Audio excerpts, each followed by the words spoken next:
नमस्कार, बहुत स्वागत है आपका। आप देख रहे हैं बंसल न्यूज। मैं हूं आपके साथ सुमित शर्मा। मध्य प्रदेश और छत्तीसगढ़ समेत देश भर में आज से वैक्सीन की रिहर्सल शुरू हो रही है। एमपी में कोविड-19 की वैक्सीन लगाए जाने की मुहिम शुरू करने से पहले की तैयारियां चालू कर दी गई। इसके तहत अब आज से ड्राई रन होगा।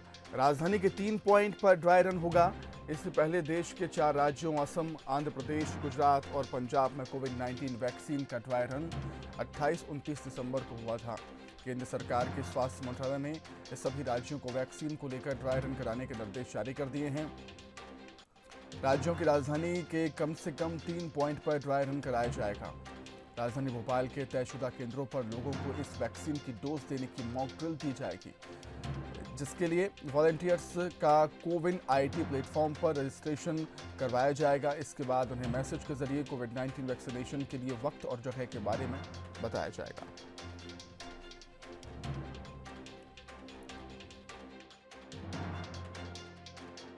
रजिस्ट्रेशन वेरीफाइड करना है कि जिस आईडी से हितग्राही ने अपना रजिस्ट्रेशन करवाया था वो सही है कि नहीं है, और यदि वो उसमें भी फिट होता है तो उसको आगे बढ़ा देंगे और उसको वैक्सीनेटर ऑफिसर के पास भेज के उसको कोविड-19 की वैक्सीन दी जाएगी। और इसके बाद अगले स्टेप के तहत उसको किसी प्रकार की कोई प्रतिकूल घटना ना हो, EAFI ना हो, एडवर्स इवेंट फॉलोइंग इम्यूनाइजेशन की घटना ना हो, उसको कंट्रोल करने के लिए हम लोग हितग्राही को आधा घंटे और बैठा लेंगे, और आधा घंटा देखने के बाद जब हितग्राही पूरी तरह सही रहता है, उसकी स्थिति सही होती है, तो उसको घर जाने की अनुमति देंगे। वहीं सीएम शिवराज ने कहा कि वैक्सीन को लेकर हमारी तैयारी पूरी है। ड्राई रन के लिए भारत सरकार के चर्चा करने के बाद जो कदम उठाने थे हमने उठाए हैं। जैसे ही हरी झंडी मिलेगी ड्राई रन शुरू हो जाएगा। तैयारी हमारी पूरी है। जो वैक्सीन के ट्रायल रन के लिए भारत सरकार से चर्चा करके जो कदम उठाने थे, ट्रेनिंग से लेके कोल्ड स्टोरेज तक के सारे कदम हमने उठा लिए, और जैसे हरी झंडी मिलेगी ट्रायल रन शुरू होगा। तो चलिए बात करेंगे कोरोना वायरस के संक्रमण की। मध्य प्रदेश में कोरोना की रफ्तार कम हुई है। 24 घंटे में कोरोना के 780 केस सामने आए हैं और 12 लोगों की मौत हुई। इंदौर में 219, राजधानी भोपाल में 147, ग्वालियर में 22, जबलपुर में 22, खरगोन में 23 मरीज मिले हैं। तो इसी के साथ ही प्रदेश में अब तक पॉजिटिव मरीजों का आंकड़ा 2,42,571 हो गया है। प्रदेश में कोरोना के 9,222 एक्टिव केस हैं और प्रदेश में कोरोना से अब तक 3,618 मरीजों की मौत हुई है।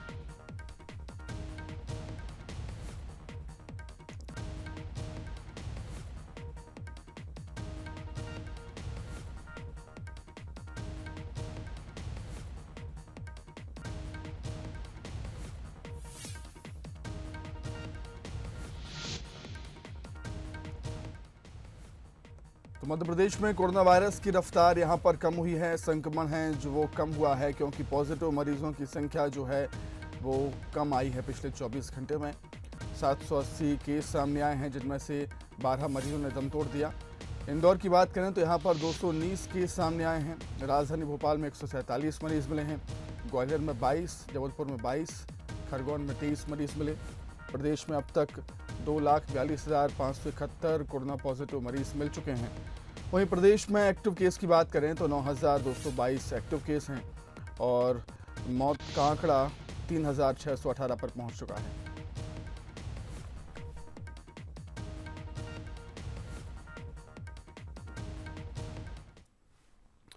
वहीं मध्य प्रदेश में प्रशासनिक कसावट को लेकर एक्शन में हैं सीएम शिवराज। आज शाम 4 बजे अधिकारियों के साथ सीएम का संवाद होना है।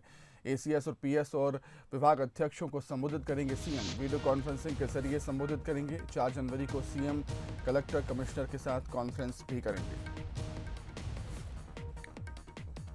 प्रशासनिक कसावट को लेकर सीएम शिवराज एक्शन में हैं। आज शाम को 4 बजे अधिकारियों के साथ सीएम का संवाद होना है। एसीएस, पीएस और विभाग अध्यक्षों को संबोधित करेंगे सीएम शिवराज। वीडियो कॉन्फ्रेंसिंग के जरिए वो संबोधित करेंगे। वहीं 4 जनवरी को सीएम, कलेक्टर और कमिश्नर से वीडियो कॉन्फ्रेंसिंग के जरिए जुड़ेंगे।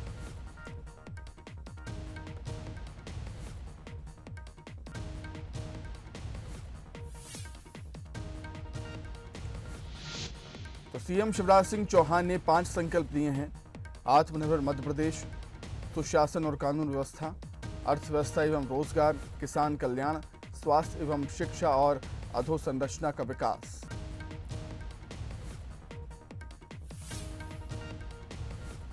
अधोसंरचना शहरों की हो, ग्रामीण क्षेत्र की हो। दूसरा सुशासन, गुड गवर्नेंस। और सुशासन में सब चीजें आती है। एक, शासकीय योजनाओं का और सुविधाओं का लाभ निश्चित समय सीमा में बिना लिए दिए जो लाभार्थी है, जनता का आदमी है, जनता है, उसको मिले। सुशासन में आता है कानून और व्यवस्था भी। मध्य प्रदेश को शांति का टापू बनाए रखेंगे। मैंने पहले ही कहा, सज्जनों के लिए फूल से ज़्यादा कोमल, लेकिन अगर कोई गड़बड़ करता है, दुष्ट है, माफिया है, तो उसके लिए वजह से ज़्यादा कठोर हमारी सरकार रहेगी। शिक्षा और स्वास्थ्य, दो को हम फोकस कर रहे हैं आत्मनिर्भर मध्य प्रदेश में। और अर्थव्यवस्था और रोजगार, ये दो हमारे मुख्य टारगेट है, मुख्य लक्ष्य है। सत्ता के गलियारों में एक खबर ने फिर हलचल मचा दी है। खबर है कि 3 जनवरी को सीएम शिवराज सिंह चौहान अपनी कैबिनेट का विस्तार कर सकते हैं। हालांकि खुद सीएम इस सवाल को टाल गए, लेकिन राजभवन से मिली खबरों के बाद माना जा रहा है कि इस खबर में दम तो है। रिपोर्ट देखिए। सावेर से बीजेपी के विधायक पूर्व मंत्री तुलसीराम सिलावट के घर के बाहर लगी ये नेम प्लेट पर लगा सफेद रंग का स्टिकर 3 जनवरी को हट जाएगा। चूंकि 3 जनवरी को मंत्रिमंडल विस्तार होगा और मंत्रिमंडल विस्तार होने के बाद इस सफेद रंग के कागज को हटाकर यहां लिखा जाएगा मध्य प्रदेश शासन के मंत्री। बीजेपी विधायक तुलसीराम सिलावट के अलावा विधायक गोविंद सिंह राजपूत के निवास पर भी नई नेम प्लेट लगने के पूरे आसार हैं। खबरें हैं कि मंत्रिमंडल विस्तार 3 जनवरी को होना तय हुआ है। राजभवन में 12:30 बजे ये 2 विधायक मंत्री पद की शपथ लेंगे। फिलहाल राज्यपाल आनंदीबेन पटेल प्रदेश से बाहर है, लेकिन शनिवार शाम तक या रविवार सुबह उनके भोपाल वापस आने की संभावना है। हालांकि अभी आधिकारिक तौर से शपथ ग्रहण का समय तय नहीं हुआ है, लेकिन 2 विधायकों के अलावा शिवराज कैबिनेट में 4 और चेहरों को जगह मिल सकती है, लेकिन इस पर भी अभी कुछ भी साफ नहीं हुआ है। मुख्यमंत्री शिवराज सिंह चौहान इस जटिल मुद्दे पर बीजेपी नेता ज्योतिरादित्य सिंधिया, प्रदेश बीजेपी अध्यक्ष बीडी शर्मा से कई दौर की मुलाकात कर चुके हैं। देखना है कि वो 5 की तो मांग वही कर रहे हैं सिंधिया जी, फिर महाकौशल और विंध्य से भी मांग है। तो इन सब के बाद जब मंत्रिमंडल का विस्तार हो जाएगा तो बहुत सी स्थितियाँ क्लियर होगी। और हमारा जोर ये है कि जिसको भी बनाना हो बनाएं, लेकिन जिले के प्रभारी मंत्री बनाएं, जिससे जिलों के अंदर जिला योजना समिति की बैठक हो और विकास के काम हो। ये पूरी तरीके से माननीय मुख्यमंत्री जी के क्षेत्राधिकार में है। उनको जब जैसा उचित लगेगा वैसा वे निर्णय करेंगे। और ये जो जानकारी है, मुझे लगता है इसकी पुष्टि भी वे ही स्वयं करेंगे और अतिशीघ्र ये सब चीज़ें जो हैं वो क्रियान्वित होती दिखेंगी। बीजेपी नेताओं के लिए नए साल के दिन ये खुशखबरी आई है। 1 जनवरी ज्योतिरादित्य सिंधिया का जन्मदिन भी है। इसके साथ ही माना जा रहा है कि नए साल में बीजेपी में राजनीतिक नियुक्तियों का सिलसिला शुरू हो जाएगा। आने वाले दिनों में निगम मंडलों में नियुक्तियां होना है। बीजेपी अध्यक्ष बीडी शर्मा नई प्रदेश कार्यकारिणी का भी ऐलान करने वाले हैं। यानी नगरीय निकाय चुनाव से पहले बीजेपी हर तरफ एक सकारात्मक संदेश देने की कोशिश करेगी। ये संदेश उनके लिए है जो कांग्रेस छोड़कर बीजेपी में आए, और उनके लिए भी जो कई साल से बीजेपी में अपनी बारी का इंतजार कर रहे हैं। इसके अलावा अंदर की खबर है कि उपचुनाव में हारे हुए उन 3 मंत्रियों के पुनर्वास की भी संभावना तलाशी जा रही है, जो सिंधिया के साथ मंत्री पद से इस्तीफा देकर बीजेपी में आए थे। कुल मिलाकर बीजेपी नए साल में नया जोश भरने की कवायद में जुट रही है। जुगल किशोर शर्मा के साथ ब्यूरो रिपोर्ट, बंसल न्यूज। वहीं खबर ग्वालियर से है, जहां पर लोकसभा चुनाव में पैसों के लेन देन के मामले में ईओडब्ल्यू जांच के मामले में बोले हैं प्रद्युमन सिंह तोमर। उनका कहना है कि दोषियों के खिलाफ कार्रवाई होनी चाहिए। कानूनन जो प्रावधान हो उसके तहत कार्रवाई होनी चाहिए। मामले में जो लिस्ट हो, चाहे मैं क्यों ना हूं, उस पर भी कार्रवाई होनी चाहिए।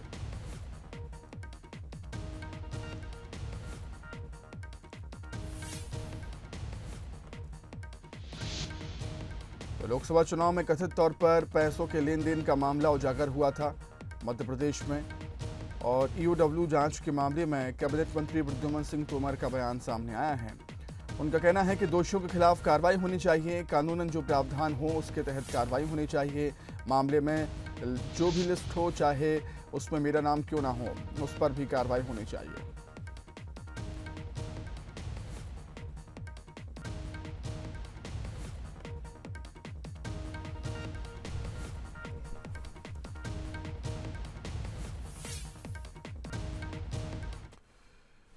किसी गरीब की थाली कभी खाली न रखे। नए साल के पहले दिन खाद्य एवं आपूर्ति मंत्री बिसाहूलाल सिंह ने महाकाल के दरबार में संकल्प लिया। साल के पहले दिन बिसाहूलाल सिंह ने उज्जैन में महाकाल के दर्शन किए। इस दौरान उन्होंने कहा कि सरकार की मंशा है कि कोई भी व्यक्ति भूखा ना हो। सभी पात्र हितग्राहियों को खाद्य एवं नागरिक आपूर्ति विभाग राशन उपलब्ध कराएगा। हालांकि बिसाहूलाल सिंह कुछ दिन पहले खाने में मिली इल्लियों के सवाल को टालते हुए नजर आए।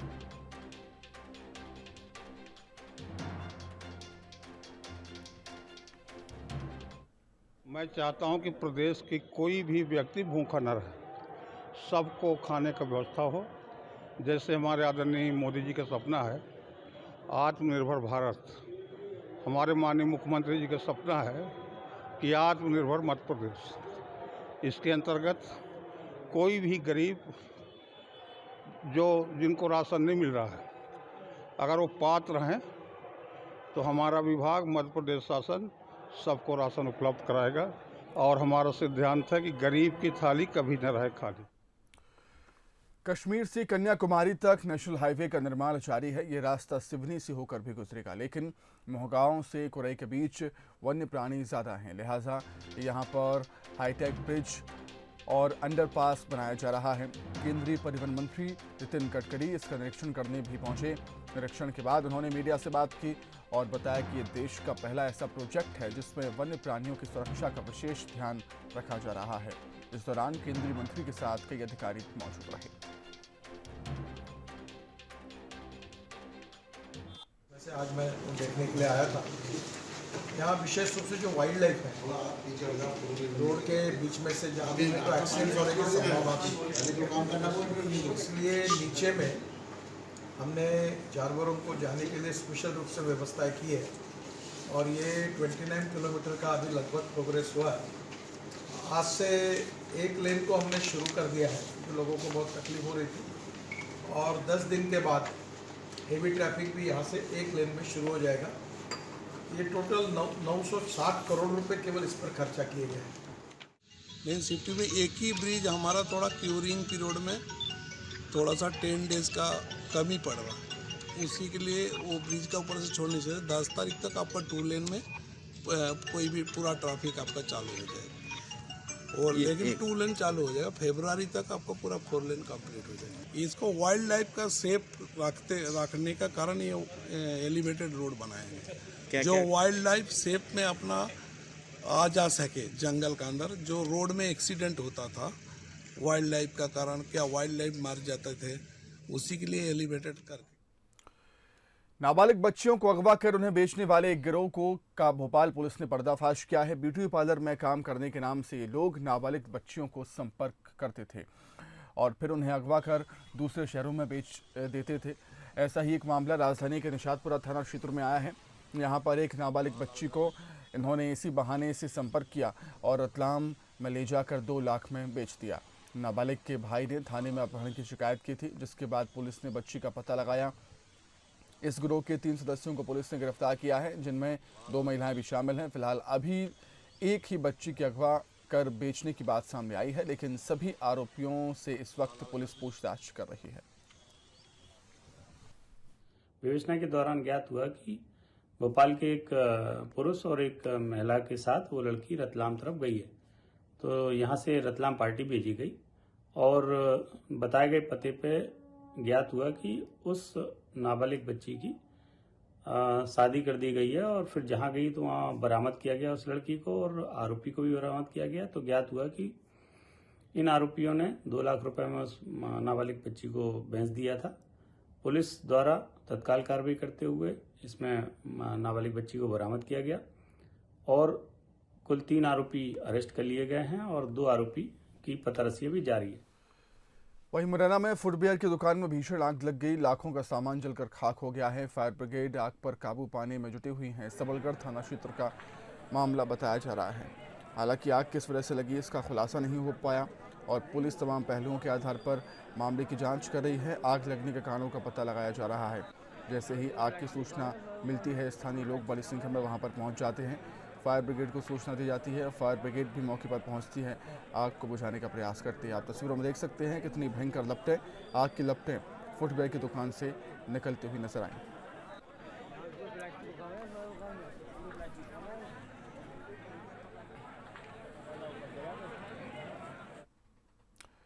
बच्चे कच्चे घड़े की मिट्टी की तरह होते हैं। उन्हें गढ़ना और उनके भविष्य को संवारने की जिम्मेदारी माता पिता और शिक्षकों की होती है। आज के दौर में यदि ऐसा शिक्षक मिल जाए तो बच्चों को सुनहरे भविष्य के आसमान में परवाज भरने से कोई रोक नहीं सकता। आपको एक ऐसे शिक्षक से मिलवाते हैं जिन्होंने ऐसे बच्चों को काबिल बना दिया जिनके परिवार के पास उन्हें काबिल बनाने की हैसियत तक नहीं थी।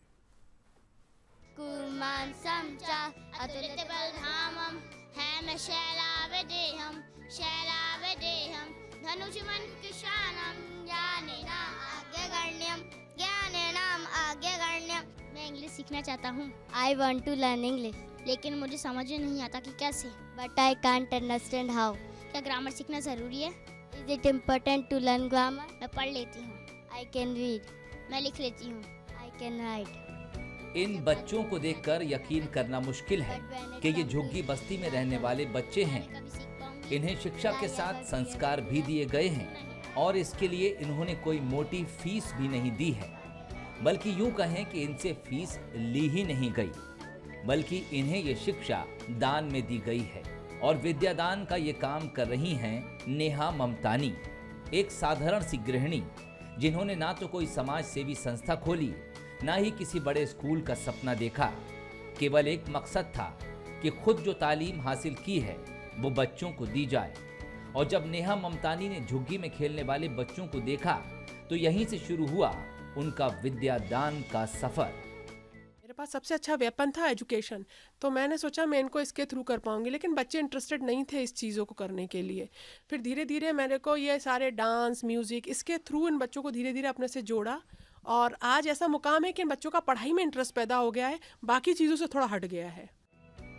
आज की तारीख में संस्कारों की इस पाठशाला में 50 से ज्यादा बच्चे पढ़ते हैं और हर विषय में हर फन मौला है। दुश्मन अगर ऊपर है तो नीचे से कैसे देखोगे, उसको देख के बताओ। अगर अपन नीचे और दुश्मन ऊपर उस साइड है तो अपन इधर से नीचे से देखेंगे तो सामने का दिखेगा ऊपर का। इस अनाम स्कूल से पढ़कर कुछ छात्रों की तो जिंदगी बदल गई, जो आज IIT और बड़े उच्च शिक्षा के संस्थानों में दाखिला ले चुके हैं। दीदी ने हमारे लिए इतना कुछ सोचा है। दीदी ने हमको फिर सबसे बड़े कॉलेज में MP के, तो इसके लिए भी उनने बहुत फाइट करी। स्वस्थ दिमाग के लिए जरूरी है स्वस्थ शरीर, इसलिए बच्चों को योग भी करवाया जाता है। सवाल ये है कि आखिर बगैर किसी आर्थिक मदद के ये सब कैसे चल रहा है। तो मजरू सुल्तानपुरी साहब का एक शेर याद आता है, मैं अकेला ही चला था जानिबे मंजिल मगर लोग आते गए कारवां बनता गया। जब भी मेरे कोई भी मिलने वाले मिलते हैं तो मैं उनको इनका एड्रेस देती हूँ और जो भी हमसे सहयोग बनता है हम करते हैं। मुझे बहुत अच्छा लगा इन बच्चों से मिलके। मैंने तो सोचा भी नहीं था कि इतना नॉलेज होगा इनके पास। मतलब मैं खुद शौक टू की शायद मेरे पास भी इतना नहीं नॉलेज। नेहा ममतानी निस्वार्थ भाव से जो काम कर रही हैं, उसके लिए निदा फाजली साहब का भी एक शेर याद आता है, घर से मस्जिद है बहुत दूर चलो यूं कर लें किसी रोते हुए बच्चे को हंसाया जाए।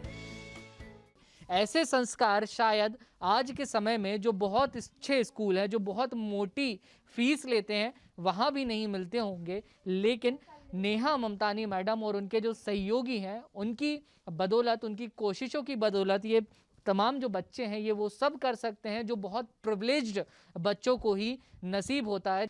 कैमरामैन भारत बुंदेला के साथ बंसल न्यूज़ के लिए भोपाल से वासु चौरे। यूं तो महंगाई के इस दौर में 150 रुपये कुछ भी नहीं है, पर आपसे कहा जाए कि आप इन्हीं 150 रुपये में कई बड़ी समस्याओं का हल और सेवा कर सकते हैं तो आपको यकीन नहीं होगा।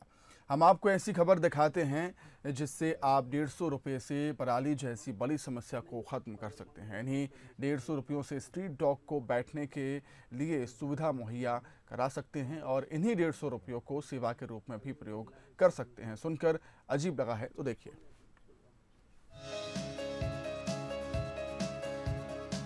खास बिछोने पर बैठे धूप सेकते हुए ये शहर के स्ट्रीट डॉग हैं, जिनके लिए शहर में एक खास मुहिम चलाई जा रही है।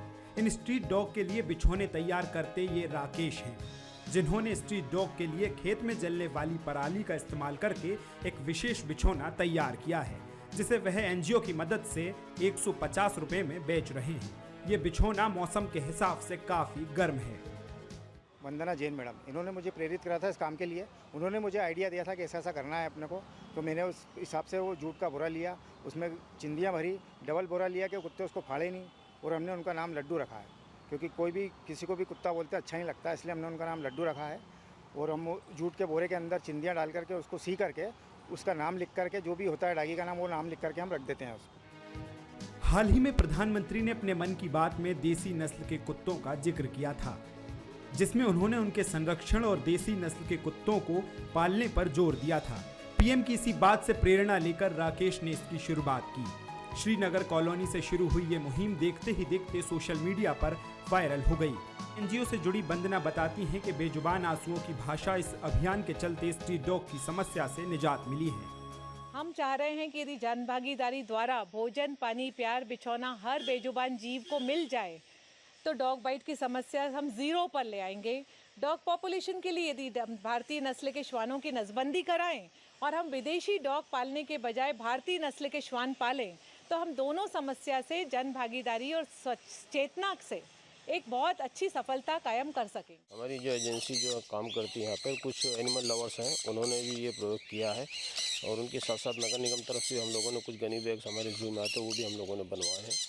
और चूँकि ठंड के समय कोई सा भी एनिमल और निश्चित रूप से उनको भी तकलीफ होती है, तो एक अभिनव प्रयोग नगर निगम तरफ से भी ये किया गया है हमारे जो एनिमल लवर्स हैं उनके साथ साथ, और काफ़ी उसको राहत मिल रही है डॉग से। स्वच्छता की नज़ीर पेश करते इंदौर की इस नई मुहिम ने लोगों का ध्यान फिर अपनी ओर खींचा है। राकेश का ये काम काबिल तारीफ है, जिसने 150 रुपए में देश की 4 बड़ी समस्याओं का हल ढूंढा है। जहां इस पहल से स्ट्रीट डॉग को अपना आशियाना तो मिला ही है, वहीं अब लोगों को आवारा डॉग की समस्या से निजात भी मिला है। अखिलेश सेन, बंसल न्यूज, इंदौर। वहीं बागली में आदिवासी गानों पर जमकर थिरकते हुए नजर आए विधायक पहाड़ सिंह कन्नौजे का वीडियो सोशल मीडिया में काफ़ी वायरल हो रहा है। जन्मदिन पर बुजुर्गों के साथ जमकर उन्होंने डांस किया। समर्थकों ने स्वागत किया था। समारोह में शामिल होने के लिए पहुंचे थे विधायक पहाड़ सिंह कन्नौजे।